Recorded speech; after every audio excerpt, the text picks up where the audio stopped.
the video. 051 Melly is one of the most notorious gangsters in Chicago history. Given the nickname the Chirac Gravedigger, Melly is undoubtedly one of the most dangerous people to ever emerge from the Windy City, with rumors of him having caught as many as 15 bodies while participating in up to 43 different hits in multiple overlapping gang wars. Melly was as feared as he was respected. He applied so much pressure to his enemies in the streets that when he finally ended up losing his life, his ops were ecstatic, with many taking to the recording booth to diss this demonic shooter that ain't gonna be doing all this polishing like this right here and all that. But if you go watch my last video, you will see this is a little series I do that I watch the videos and just showing y'all what I watch on YouTube daily. So go watch the last video. Terrorizing them for years. Melly really struck fear into the most seasoned Chicago shooters, with the likes of King Von rumored to have had 7 bodies of his own, celebrating Melly's death with glee in his most famous song, Back Again. While King Von gained a reputation as rap's first serial killer for his alleged 7 murders that he got away with and rapped about, many in the city had already dubbed Melly as the original serial killer of the Chicago streets. The difference is, Melly never released music, but simply rose to notoriety through his reputation as a shooter and killer, whispered in the streets by those he pressured and extensively praised by rappers in his own gang for his extensive street portfolio. The mysterious murderer has been made famous by the Chicago drill community, but until now, nobody has ever determined once and for all the extent to which Melly was indeed a serial killer who caught bodies as routinely as a regular citizen catches the bus. So today, we're going to break down. I know what I said, but Trap Love Ross, one of my favorite YouTubers. Top 5 favorite YouTubers. He can be number 1 or number 5. He top 5. Once and for all, the many murders of 051 Melly, and determine once and for all if this legendary Chicago gangster really is the serial killer they say he is.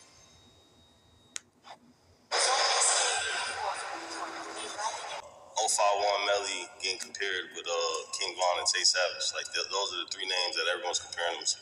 Nah, my brother, nobody. One of the most reckless BDs out here. BDK with BDK. What's y'all name? Bro, we the reason why y'all got y'all name right now. You know that. And y'all the reason why y'all got a name. Y'all got a name. It's never been no killing without killing. Hey, this bush right here, this real famous place. Yeah. It's crazy because Melly got this reputation. He ain't never even dropped any music. Everybody know him. That's all free your girl, mom. Freedom. I'd rather them dead than in jail. But she be tripping. She be upset. She had to have much playtime. You was just saying I'm the youngest in charge, though. I've been the youngest in time. Years now, yo. You got in the dark? No. I'm one of those type of guys that be in the dark waiting for you when you gotta go pee at night. You had just lost an artist that you just signed to OTF. So this is like the second time in 6 months. Yeah, it's the second time. And I just get you. And you don't ever come back to your parents again. I went to they did. He don't want to be on camera. That's already on pat. I got that one for news. Gino Burke. That's like him. Yeah, Gino Burke. That's what they said. I got shot in 2 weeks. He is bad. You want me to read you a bedtime story and tuck you in? From 600. I thought they was 16. On Sugar Grove. When he walked down the dark alley, he ain't make it to the other end of the alley. 5 o'clock in the morning. Still outside, man. Whatever the police. Y'all know damn well y'all won't finna catch me.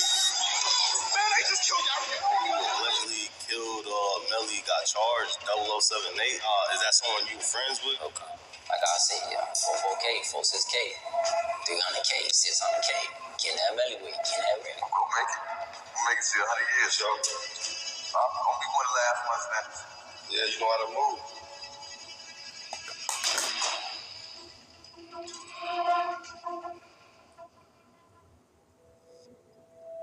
Yarmel Devontae Jameer Williams, better known as 051 Melly, was born on November the 19th, 1991, to a mother named Angie and a father named Yamur. Melly grew up with 2 siblings, including his brother Wu and his sister Kenjia. Wu's father, Jerome Golden, aka Fido, was also Melly's stepfather until he would get a life sentence in 1994 for a quadruple murder where he allegedly took part in the slaying of 4 men for selling drugs in the wrong turf. Fido, apparently being a member of the BDN, or Black Disciple Nation, who controlled the area where Melly grew up, a gang that we'll be discussing in more detail. Melly was also close to his two uncles, G Slim, who was one of the founders of the No Limit, or NLMB, gang set from the so-called east side of Chicago, who have heritage in the gang the Black P Stones. They were known for their infamous rappers like G Herbo, Lil Bibby, and Mellow Bucks, and Kurt Mack, who was a well-known member hailing from the so-called Dro City area in Woodlawn, where the original creator of drill music, the rapper Pac-Man, also hailed from. Melly's family connections even reach all the way to the rapper Bump J, who reps the Four Corner Hustlers gang, and who was perhaps the most popular gangster rapper from Chicago before the drill era began. Clearly, gangs have been a part of Melly's life since a very young age,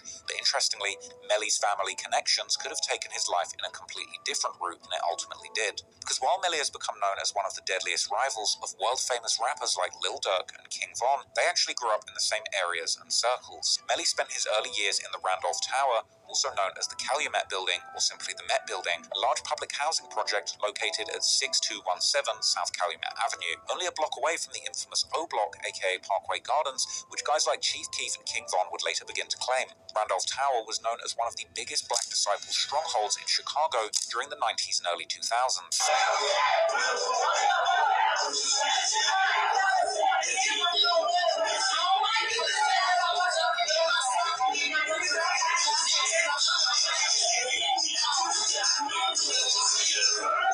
Police discovered a gruesome double murder in a Southside Chicago apartment today after an anonymous tip. The bodies of 57-year-old Jesse Jackson, not of Operation Push, and an unidentified young woman were found murdered at 6217 South Calumet Avenue. Jackson lived in the apartment. The woman in her mid-20s lived nearby. The bodies were tied together with electrical cord. The police say there is no sign of forced entry and no weapons were found in the room. Until their leadership was indicted for running a corporate-style drug empire in 2004, where dealers were making up to $45,000 a day selling drugs, while other members would guard the building from the roof, even making use of sniper rifles and night vision goggles. And while the gang had their headquarters in the Met Building, or the castle as they called it, they would control the drug trade across a very large area, which included the Parkway Gardens, aka O Block. But besides Melly, numerous people famous within the drill scene grew up in the Met Building, such as Chief Keef, Lil Reese, and even FYBJ Maine. Everybody that's out here for real, that's like I don't even want to really name, but like Melly, all these big time, they really from 6 to 17, right? Straight up, like FYBJ Maine, 6 to 17, baby, like, you feel me? Like, Reese from that too, man. yeah, 6 to 17. Reese, my cousin, 6 to 17, baby, yeah. Keith, 6 to 17, baby. All these people came out 6 to 17, baby. Capo, 6 to 17, baby. the legendary GVE Capo. My cousin, yeah, 6 to 17, baby. For sure. All they had 6 to 17 babies. They had, like, it's just like when the Calumet Building got took down, back when I was a shorty, you know, went to their box and, you know, that. I use Shift same-day delivery to stay connected with my sister during the holidays. She lives across the country. Shift. Jay Maine's father was one of the board members of the gang who ruled their operations inside and outside the building. My pops is a man. He originated in the Calumet Building, and he did get indicted, and he did get locked up in 04, and yeah, they labeled him as a Black disciple.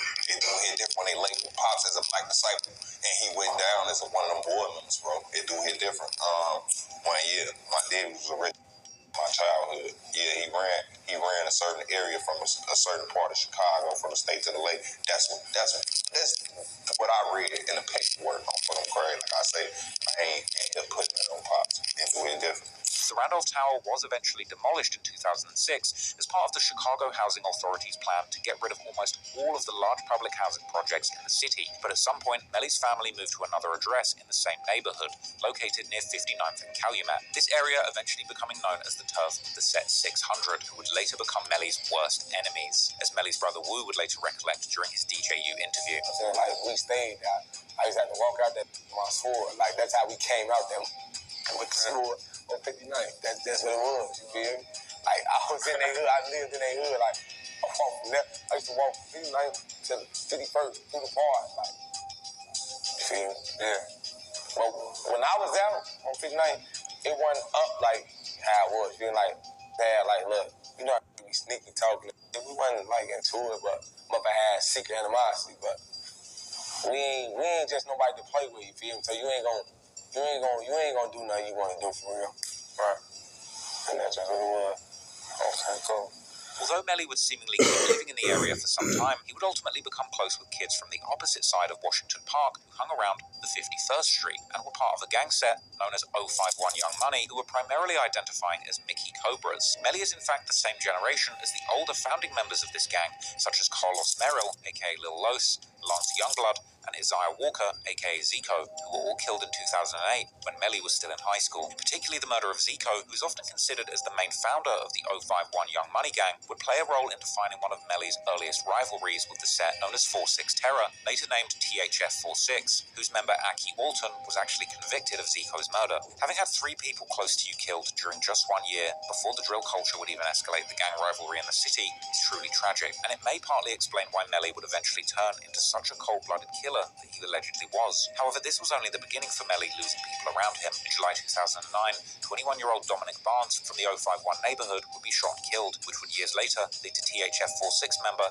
and Lil Durk's good friend THF Bezu getting charged for the murder, and he would end up beating these charges. Bezu himself would allegedly almost be killed by 051 in April 2011 when 18-year-old THF 46 affiliate Quinton Turner, aka Quinn, was killed in a triple shooting, where Bezu was also hit. Years later, Melly would bring up this incident while on Instagram Live with Bezu, after Bezu would claim that Melly and other 051 members were all good kids until THF forced them to hop in the streets by applying so much pressure. Hey, Melly, who forced y'all in? Who the reason why we play with guns? Who forced y'all in? Y'all the first y'all in?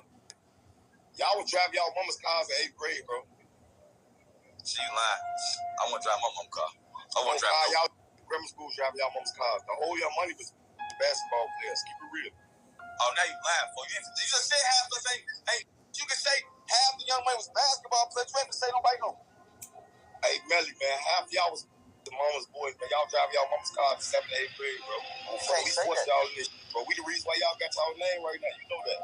You say y'all the reason why we got us a name, and y'all the reason why y'all got a name. Y'all got a name. It go both ways. No, it go both ways. We can get back to that. I don't give a damn. You want to start this on? It's gonna go both ways. We've been. It's never been no killing without killing. We gonna keep it real though. We've been into it y'all 07, bro. Damn right, but it's never been no killing without killing though. We ain't gonna. I'm saying what year somebody died from our block? You said what year? For sure. She go get killed in 08. I'm gonna keep it fun. Then somebody died in 10, right? Never heard of it. What? 10. They ain't have it back to back. This somebody died in 10 right there. Then you get shot then? I got shot in 11. Alright, well, you got shot, right? Yeah. You got shot and then somebody checked, right? Alright, we ain't gonna be got shot for sure. Alright, look, we ain't gonna be doing on the internet. That ain't for the internet.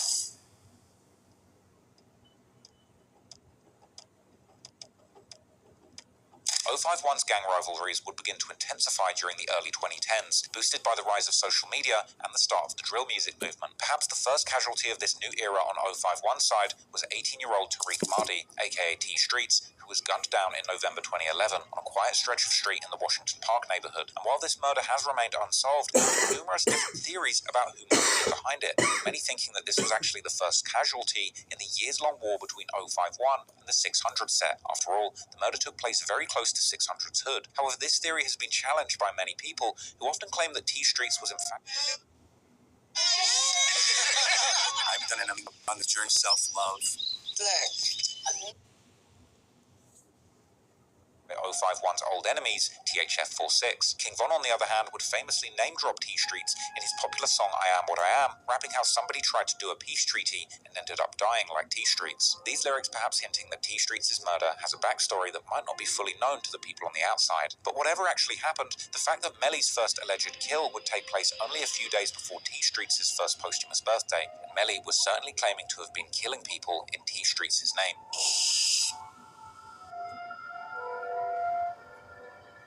On the 2nd of February 2012, 20-year-old Shaquille Rush, aka Shaq, was attending a party with his friends in the 600 set's turf. While Shaq wasn't seemingly actively involved in gangbanging, he lived in the neighborhood and was friends with many members of the 600 set. And in a picture allegedly taken on the night of the party, he can be seen with 600 members C-Day and Inky D dropping the 051Y hand sign as a sign of disrespect to that set. Later that night, Shaq would reportedly leave the party together with a woman. They would walk through an alley on the 5900 block of South Calumet Avenue, where Shaq would possibly stop to take a leak. At this point, one or more people would appear from behind them and open fire, hitting Shaq once on the upper back while grazing the girl on the shoulder. Police and medics would then soon arrive to the scene, and Shaq would be transported to the Northwestern Memorial Hospital, but he would unfortunately succumb to his injuries. The following day, local news would report on the murder, stating how Shaq had been killed only 3 blocks away from his home on the 6000 block of South where Shaq was killed. But that certainly wasn't the only thing connecting Melly to his murder, because afterwards, Melly would start a years-long campaign dissing Shaq, often taunting 600 members by mentioning how Shaq had been killed whilst he was taking a leak, and most famously in one incredibly dark clip, describing to a little girl how he's exactly the type of guy who would pull off a murder while someone was peeing. Boy, back right now. Boy, you ain't getting that. Don't play with my knee. I'll let you know. You know how I play out here. You don't come with that money, shorty. Come up in there missing. You talking? You don't know who I am? Stop playing with her. You know who I am? I know my daddy. You scared of the dark? No. I'm one of those type of guys that be in the dark waiting for you when you gotta go pee at night. And I just get you, and you don't ever come back to your parents again. You hear me? Then your TT ain't gonna be able to save you.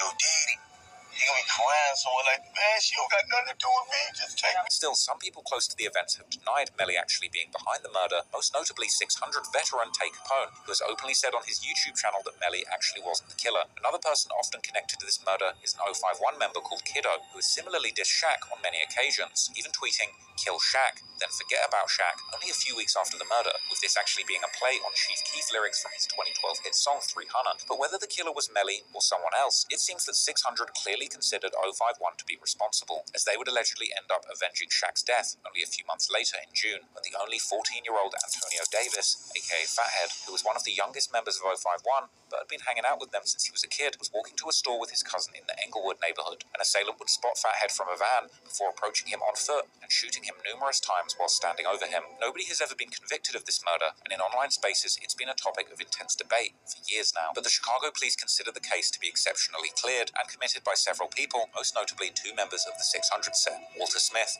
aka S-Dot, Courtney Ely, aka C-Day, as well as a member of Lil Durk's Lamron set named Marvin Riley, aka OJ, who the police claim to have been the trigger man based on Fathead's cousin's description of the killer. Only a few days after the murder, Melly would once again begin to taunt 600 members, openly bragging how his set had killed Shaq, while claiming that 600 couldn't say they had killed anyone from his set, perhaps referring to OJ being the one who actually killed Fathead. On the other hand, Fathead's brother has seemingly put the blame directly on C-Day, who's also known by the nickname 22 Shots, writing on a tribute post to Fathead how he's 622K, or 600-22 killer. In any case, the murders of T Streets and Fathead launched a years-long rivalry, which wasn't just limited to tit-for-tat killings between 051 and 600, but would become part of a larger war in the South Side between 051 and their affiliates, and numerous majority black disciple sets affiliated with 600, like O-Block, Front Street, Lamron, and of course THF-46, who had already been at war with 051 for years at this point. 051 would allegedly avenge Fathead's death in November 2012, killing a 19-year-old named Trey Henry, aka Trix, who was affiliated with 600. This was followed in June 2013 with the murder of 19-year-old Robert Allen, known as Lil Rob,